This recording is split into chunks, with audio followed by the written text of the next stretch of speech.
Conversation with perspective. CBS News. Face the Nation with Margaret Brennan, Sunday on CBS. Tonight, the Supreme Court strikes down affirmative action in college admissions. What does this mean going forward? Then air quality concerns as smoky skies from wildfires return. And a warning from health officials about an artificial sweetener possibly tied to cancer on the CBS Evening News.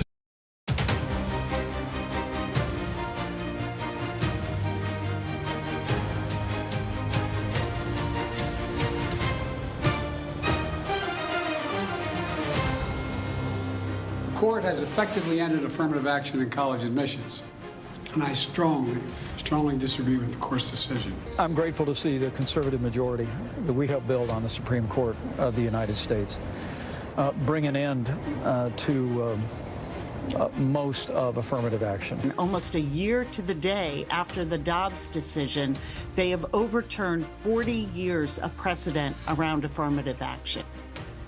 Hello, I'm Robert Costa in Washington. Welcome to America Decides. A significant day in Washington with the Supreme Court rejecting affirmative action at U.S. colleges.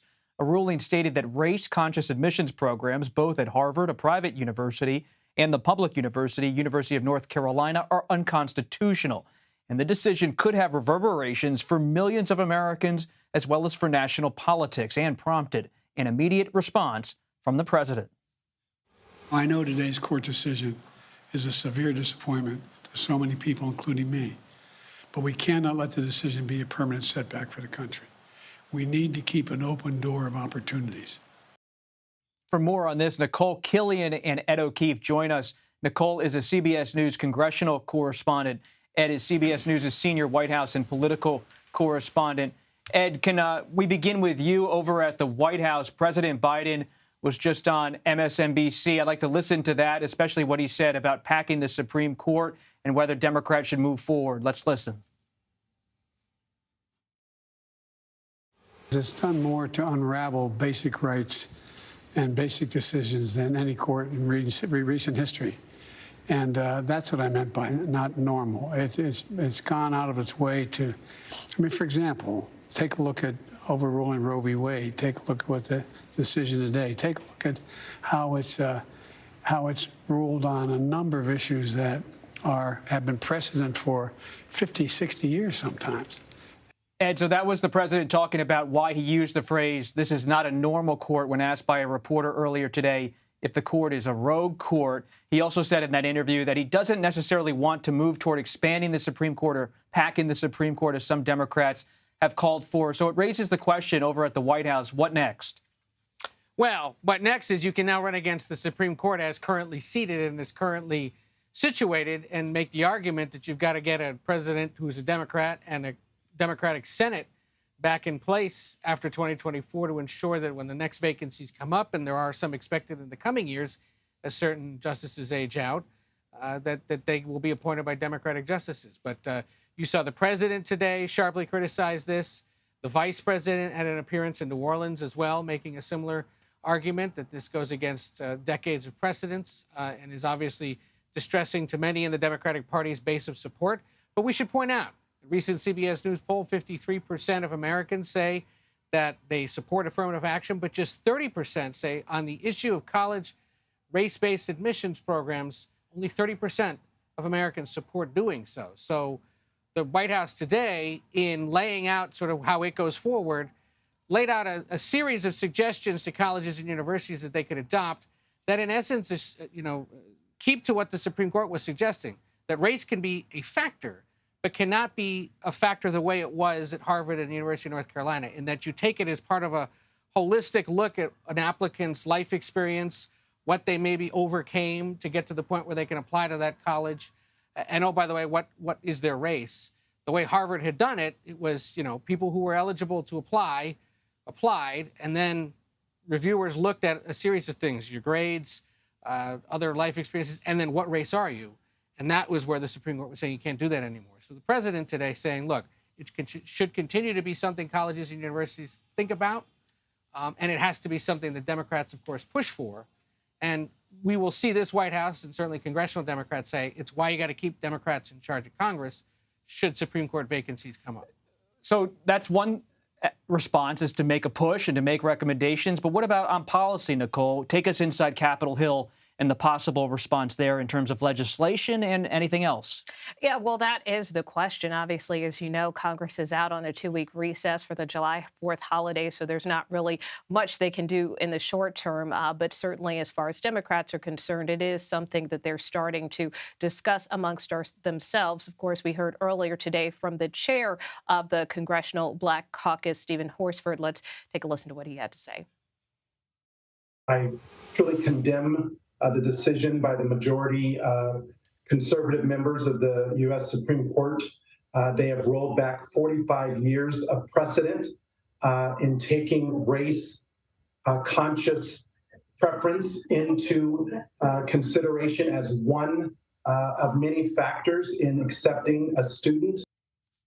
Now, he really, as far as reforms, just kind of pointed to the Senate saying, well, maybe Leader Schumer can look at some potential reforms there. But I did just get off a call with members of the Congressional Black Caucus, members of the Congressional Hispanic Caucus, and members of CAPAC, which represents those AAPI lawmakers. And so they did want to present a united front, and they did talk about some other mechanisms. One thing that was interesting is that Congressman Bobby Scott, who's ranking member on the House Education and Workforce Committee, said, this is going to be tricky. It's going to be tough because there's really no, the Supreme Court didn't strike down a statutory decision. So trying to make a statutory fix really isn't possible for Congress. And so some of the things they talked about, for instance, is really holding the Attorney General to account, for instance, to make sure that if there are cases where there is discrimination, to make sure that those are challenged, to make sure that there continues to be outreach to underserved communities, whether that's through the Department of Education, making sure, holding,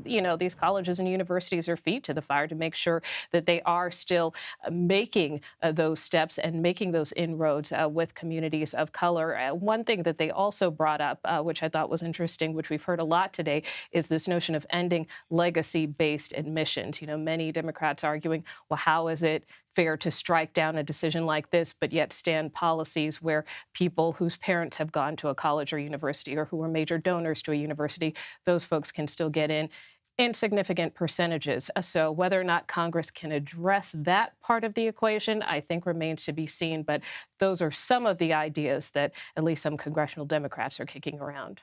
Let's go back to the White House and listen to what Vice President Harris had to say today. The disappointment is because this is now a moment where the court has not fully understand the importance of equal opportunity for the people of our country. Ed, when you're talking to your sources inside the White House, how are they evaluating the dissents by Justice Ketanji Brown Jackson? How are they looking at the arguments laid out by the more liberal side of the court as they formulate their own rhetoric and message for the future? Well, clearly on her flight to New Orleans, the vice president read the Jackson dissent because she was citing it in that event there in New Orleans at the Essence Fest, and said it should be read closely by those who are concerned about what happened today. This is a White House that we know right after the ruling this morning was announced, had the president, the White House counsel, and other aides closely reading through not only the full opinion, but the dissents, including what Justice Jackson wrote, to get a better sense, especially and most immediately, of whether this was something that just applied narrowly to colleges and universities or had the potential to have affected affirmative action writ large across society. Generally, it looks like it was more related to just education issues, but there is, of course, concern that one day soon other cases could be brought that chip away further at affirmative action, which, as the president called out, has been in place for more than 40 years. So, yes, they are certainly aware of and embracing what Justice Jackson said. Of course, she was put on the court by the president. Ed, speaking of bracing, it's only Thursday. What's the White House bracing for now in terms of the upcoming student loans decision? Yeah, that is the other one they've been preparing for. And we know that the Education Department and the White House have been basically playing out the various legal scenarios and then how they could respond through executive action or clarifications to schools across the country. In the case of the Student Loan Forgiveness Program, remember, this was put in place last year. The president himself had expressed reservations about doing this, concerned about the legality of it, but went with it because, of course, the liberal wing of the Democratic Party was pushing him to do it, even though he was pushing Congress to do it. So tomorrow, once this ruling comes down, look for them to provide clarification on what would be next should the program get struck down, although the White House has been pretty confident publicly and privately in our conversations with them that they believe those that brought the suit don't necessarily have standing to do so. And so at least part of it may ultimately survive. We'll see, because we've seen in a few different cases brought by either Republican state governments or conservative organizations in recent days that the Supreme Court has been calling them out for not having legal right to sue. In this case, the White House is arguing they believe that state governments that did so, the Republican-backed ones, might not have total standing to have looked into it. But they're ready for it. And that is a change also, we should point out, from last year when, of course, remember the Dobbs decision came down and abortion rights were struck. The White House was faulted for appearing to be flat-footed and caught off guard and for taking several days, if not weeks, to really come up with a response, both in a policy and political way. This time, we know they've been preparing for weeks on both ends, anticipating these rulings, knowing that they have a big effect on the base of the Democratic Party, minorities, college students, and people who may live paycheck to paycheck. And real quickly, Nicole, we're going to hear from a top Democrat in a moment here, but the Republicans, what's their response? Is it mostly echoing the Chief Justice? I mean, for the most part, yes. Many Republicans say that this is a welcome victory. Mitch McConnell, Senate Minority Leader, saying that this is a step that has long been overdue. But that being said, in terms of next steps for Republicans, many of them have been critical of DEI programs, for instance, within the federal government. So legislatively, will they start taking aim at those? We'll be watching for that. Nicole Killian, Ed O'Keefe, thank you so much. And as we just said, Democrats have been quick to criticize today's ruling. Up next, I'll speak to House Minority Whip Catherine Clark. You're streaming America Decides.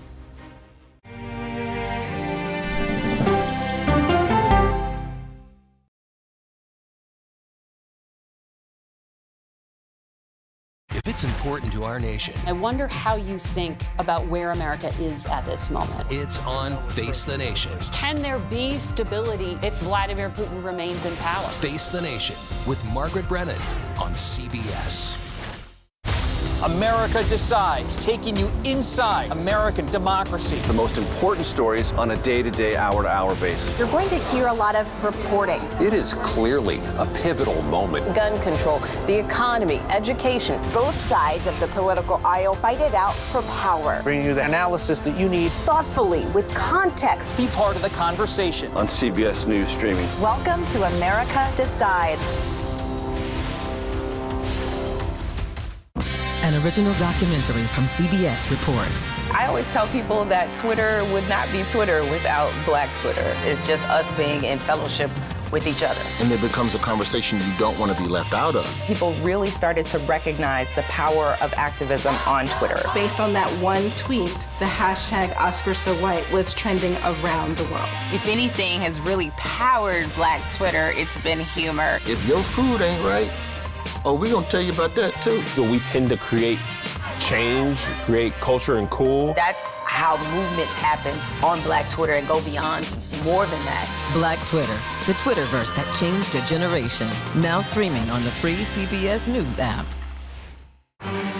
When weather turns extreme, the threat of severe weather and dangerous tornadoes is expected to last. CBS News and the Weather Channel bring you virtual weather technology so advanced, so real. Let's bring in our partners at the Weather Channel. Now 6 feet of water, imagine that. Cars that can act like battering rams. These hyper-realistic simulations show you what the weather will look and feel like before it happens. Feel the forecast, streaming on CBS News.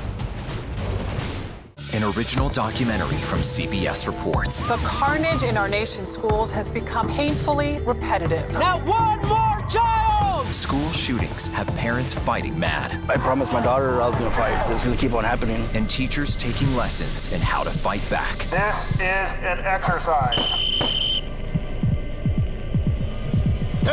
We approach it as it's you or them. It shouldn't have to be your teacher's job to protect your life. But will the battle over gun control, people are afraid that they're going to lose their gun rights altogether, be the hardest lesson of all? The exercise, you're having to shoot at an adult. Are you prepared to have to kill one of your students? Guns in the Classroom, now streaming on the free CBS News app. She's the most successful alpine skier, male or female, ever, and a worldwide inspiration. We need a lot of women doing sports really, really well. The story of Michaela Schifrin's game-changing reign at the top of the slopes when we go person to person. Welcome back to America Decides. We'll speak to Congresswoman Clark in just a moment. But first, President Biden has been addressing his economic agenda this week. Recent CBS News polling shows a partisan split on the president's handling of the economy, but 69% of independents right now disapprove of Biden's approach. And ahead of 2024, the president is under pressure to win back their support. The chair of the White House Council of Economic Advisors, Jared Bernstein, joins us now. Jared, thanks for being here. We appreciate your time. My pleasure. Jared, I spent a lot of time on the campaign trail talking to voters. Some of them are skeptical that manufacturing jobs are going to come back to places like the industrial Midwest, but the Biden administration seems to have confidence in manufacturing in the U.S. What's your message to those voters who don't feel like those jobs might have any chance of coming back to their town? We have great confidence in that prospect, and it's a confidence not built on just hope. It's a confidence built on the empirical experience of Bidenomics. Not only investing in public goods, very important, our ports, our bridges, our roads, our airports, our water systems, but pulling in private investment to invest in standing up a domestic semiconductor industry, batteries, electric vehicles, clean energy products, and not just on the coasts, but in rural areas in upstate New York, in Ohio, in Oklahoma. We have active hundreds of billions of dollars of private capital committed to tapping the incentives in the Bipartisan Infrastructure Law, in the Inflation Reduction Act, and in the CHIPS Act to do precisely that. And that's in the wake of 800,000 manufacturing jobs on this president's watch. Many administration officials over the past year have worried about the war in Ukraine, between Ukraine and Russia, and what that could mean for the global economy. There's always the factor of China and other issues on the world stage. What concerns you? I know you've expressed a lot of confidence this week, so has the president. But what is a challenge that looms on the horizon for this agenda? Well, if you think about some of the key global commodities that are priced on global markets that are so important to American consumers, but consumers the world over, certainly energy and food come to mind. And here I have two very important things to tell you, one of which is a calculation I was just doing before I came out here. If you look at the price of gas, it shot up to over $5 a gallon about a year ago, right on the heels of Putin's invasion of Ukraine.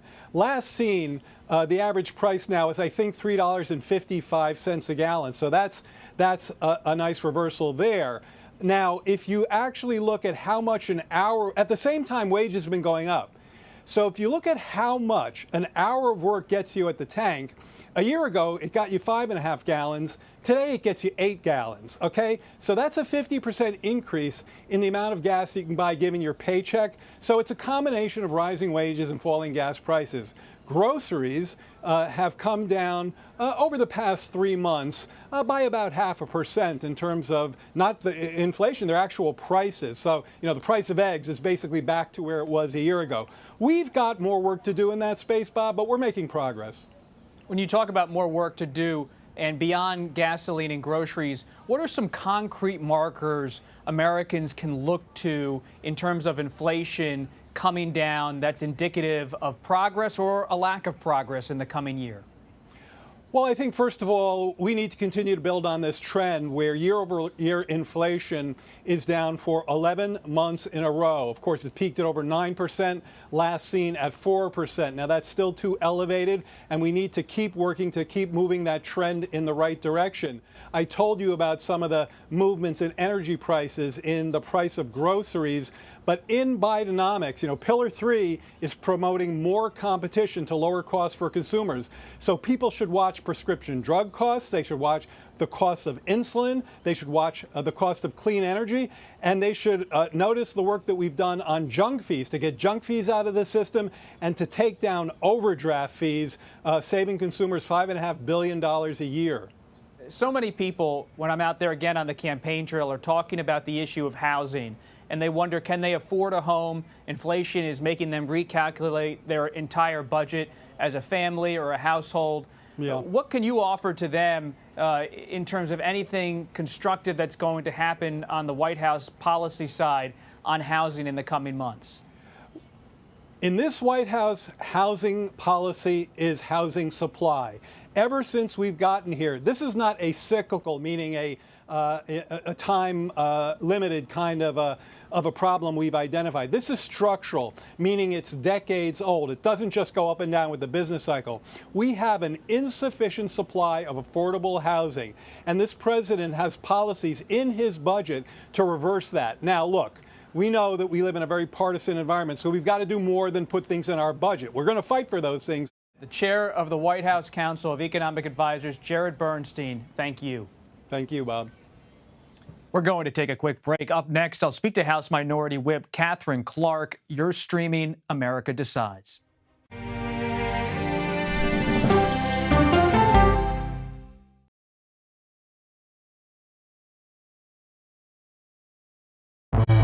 An original documentary from CBS reports. Controversial Congressman George Santos. Why won't you answer our questions? How did he manage to get elected? Thank you very much, and God bless you, and God bless the USA. George Santos' campaign was a campaign of deceit, lies, and fabrication. And who is he, really?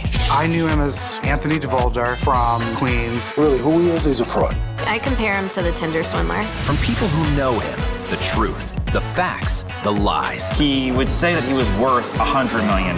It's an incredibly cynical episode in American politics, beyond satire. Had you ever seen anything like this? No, and I hope I never see it again. Campaign of Deceit, now streaming on the free CBS News app.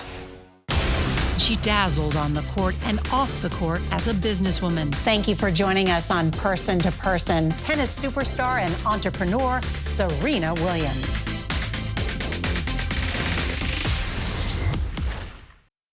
An original CBS Reports documentary. I asked my students, what are we going to do about racism in the United States? The backlash over teaching about racism in American schools. I don't think it has any place in the classroom. We can either pretend and say, no, we're not racist and we're all great people, or we can actually start to do the really, really hard work of addressing it. How did you lose your job? I made the statement that white privilege is a fact. Is it helping diversity and inclusion? When you bring in different people's stories and experience, it enriches education. If you don't talk about something, it doesn't go away. Or driving us further apart?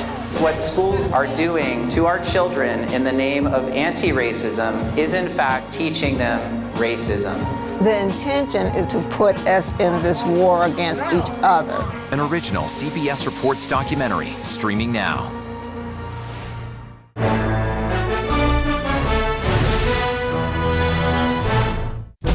An original CBS Reports documentary. I was entitled to equal pay for equal work under the law. Does the Supreme Court's power need to be checked? 9 Supreme Court justices, 5 of them said no, she's not entitled. That's not right. Calls to fix the court tend to go along with the politics of the moment. Republican-appointed justices have all tended to go in one direction, with the Democratic-appointed justices tending to go in another. Even though it's only 9 justices, it takes 5 of them to make the law of the land. Does it have political impact? True. Political intent? Probably not true. If the American people don't trust the judgment of their court, that's a real problem for our democracy. An original CBS Reports documentary, streaming now. On our places, bright shiny faces. When you wake up in the morning, we want to be your go-to team. I don't go to work in the morning. I go for coffee with my 2 good friends, and we talk about the world.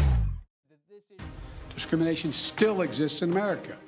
Today's decision does not change that. You're doing a terrible disservice to the future leaders of this country in a multiracial, multi-ethnic democracy. This is a dark day for democracy and for equality. And to make the presumption that today, in 2023, that our country is colorblind is incorrect. Welcome back to America Decides. That was some of the reaction we heard today from Democrats following the Supreme Court's decision. They said we're rolling back for the first time in our country's history a fundamental freedom. Massachusetts Democratic Congresswoman and House Minority Whip Catherine Clark joins us now. Congresswoman, thanks for being here. Good to be with you, Bob. Thanks for having me. So one of your main jobs in Washington is to keep tabs on your House Democratic colleagues to understand how they're responding to the key issues in the country. How are they responding today to this court decision on affirmative action? I think my colleagues, just like the American people, are disturbed by today's ruling because they understand that diversity is a strength. And that's true in our universities and colleges, in the workplace, our military, and even in the halls of Congress. So today's ruling is taking us backwards. And it continues a legitimacy crisis with the Supreme Court, where every single one of those justices during their confirmation hearings said they would uphold precedent. Yet once again, almost a year to the day after the Dobbs decision, they have overturned 40 years of precedent around affirmative action. What kind of changes, if any, do you believe should be made to the Supreme Court? Should it be expanded, reformed in any way? You know, our caucus is evaluating the Supreme Court and looking at various solutions to help address this crisis that we're seeing. Some of the proposals are expanding the ethics standards that apply to every other federal judge, but not to the 9 Supreme Court justices. Looking at term limits, a possible another expansion of the court as we've done in the past. All of these things will be discussed within our caucus as we continue to make sure that the American people have a legitimate court that they can have faith in.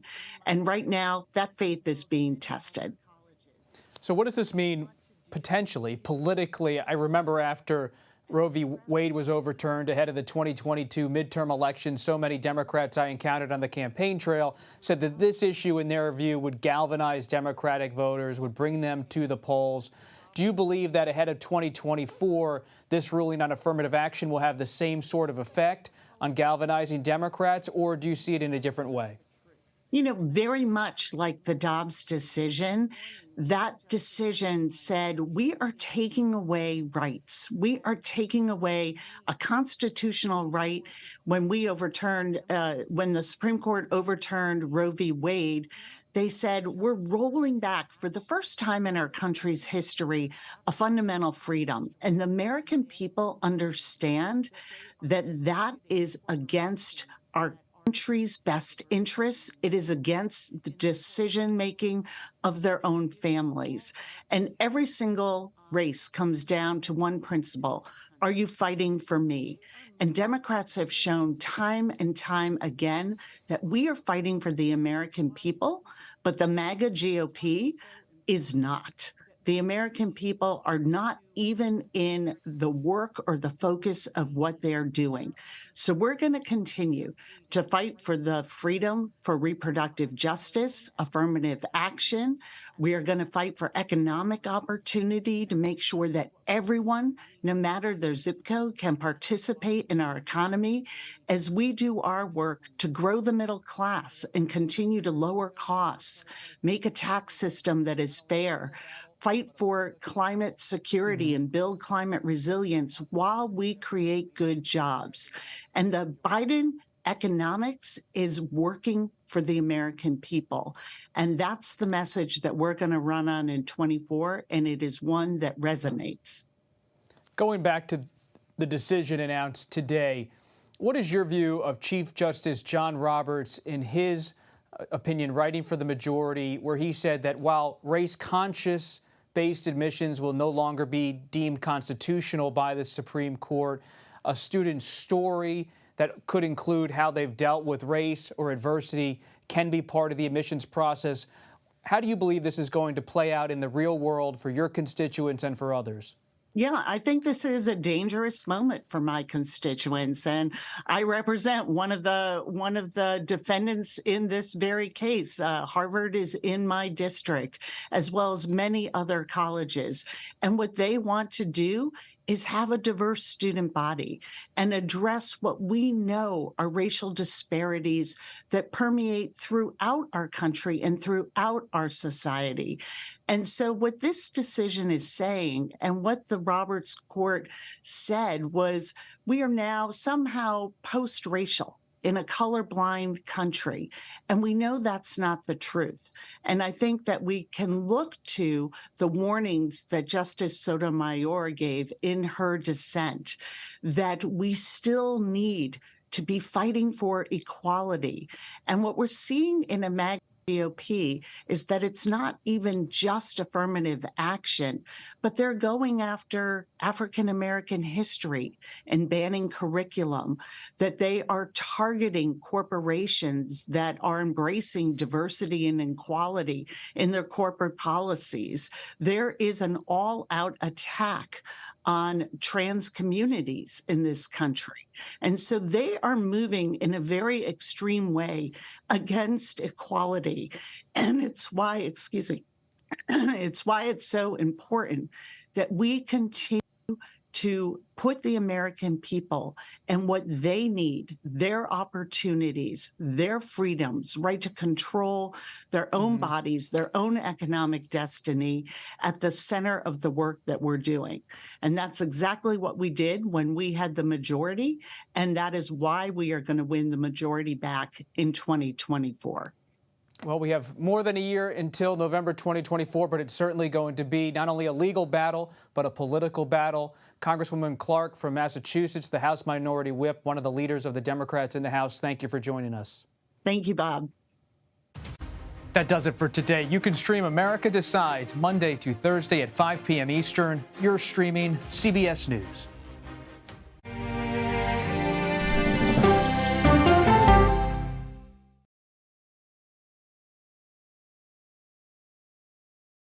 It's a history-making meeting. 4 extraordinary women who are all 4-star generals and admirals. How did you deal with being discriminated against? I just worked harder. The future of an ever-evolving U.S.